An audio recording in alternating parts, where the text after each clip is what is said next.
seperti penyebaran wabah di negara kuat kalian, Amerika. Dan dia memberi contohnya dari kitab suci Injil, bahwa ada 10 kasus perzinahan di kitab suci Injil ini. Aku tidak tahu itu. Aku tahu bahwa di buku pertama Injil Genesis ada 4 kasus. Buku Saudara Swagat yang menerangiku, aku mendapatkan yang kelima dalam buku pertama. Seandainya saja ini adalah ayat buku dalam perzinahan untuk memberitahu perzinahan seperti apa yang dapat Anda lakukan. Di dalam buku Tuhan, 10 kasus perzinahan.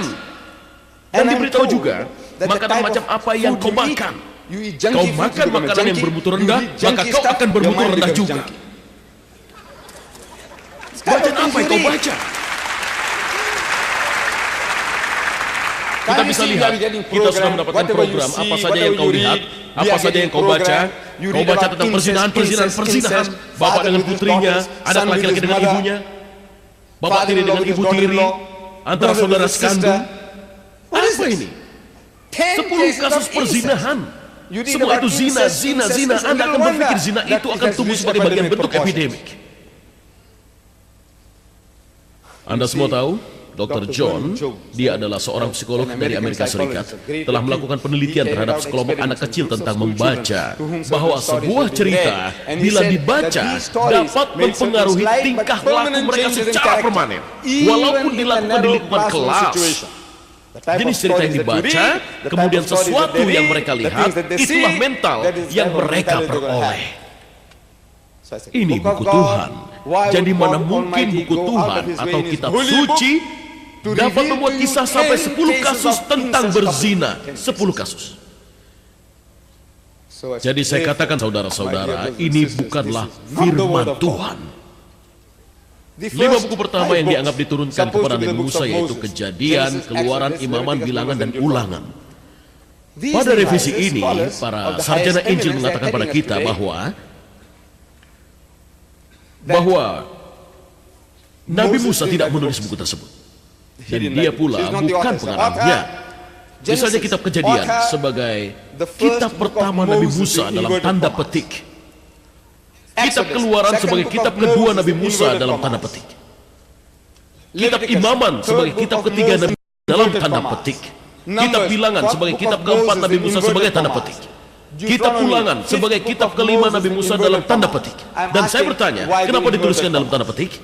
Untuk apa? Kenapa ditulis dalam tanda petik? Mereka menjawab secara diplomatis bahwa hal tersebut bukanlah bahasa kami, dan kami pun tidak terlalu percaya. Akan tetapi para pendeta, para suster, dan para pengikut gereja lainnya percaya. Itulah kepercayaan mereka. Sebagai kitab yang diturunkan kepada Nabi Musa, tapi Nabi Musa tidak menulisnya, sehingga kami pun tidak percaya. Oleh sebab itu, kami mencantumkan dalam tanda petik. Itu bukan kitab Nabi Musa. Lebih dari 700 ayat dari kelima bab tersebut, Anda membaca, Tuhan berfirman kepada Musa, Musa berkata kepada Tuhan, Tuhan berkata ini, dan Musa tidak menulisnya sama sekali, ditulis dalam bahasa Inggris. Dalam bahasa Inggris, itu bahasa Anda. Ini adalah tulisan orang ketiga, bukan dari Tuhan ataupun dari Nabi Musa. Jika Nabi Musa yang menulisnya, akan tertulis Tuhan berfirman kepada saya, dan saya berkata kepada Tuhan, atau aku berkata kepada Musa, dan Musa berkata kepada aku. Dan dengan demikian bahwa bab tersebut bukanlah firman Tuhan ataupun tulisan Nabi Musa. Itu bukan firman Tuhan atau itu bukan tulisan Nabi Musa. Kita sekarang bicara tentang kematian. Saya mendapat tulisan dari sarjana Yahudi bahwa orang Yahudi tidak pernah menulis tentang kematian.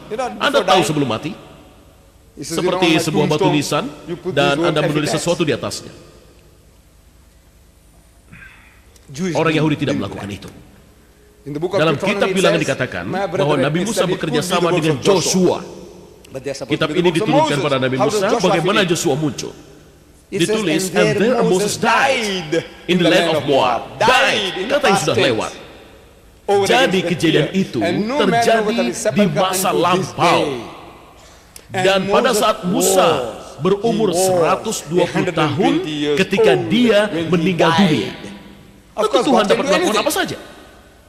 Tuhan dapat melakukan apa saja. Ini adalah kontradiksi dalam Injil. Seperti setan menghasut David atau Tuhan menghasut David.